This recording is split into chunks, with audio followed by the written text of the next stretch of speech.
একদিন একটি বিড়াল বাঘের বাসা থেকে 4টি বাঘের বাচ্চা চুরি করে তার বাসায় নিয়ে আসলো।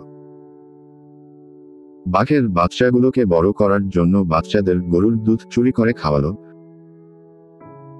মুরগি শিকার করে মাংস খাওয়ালো।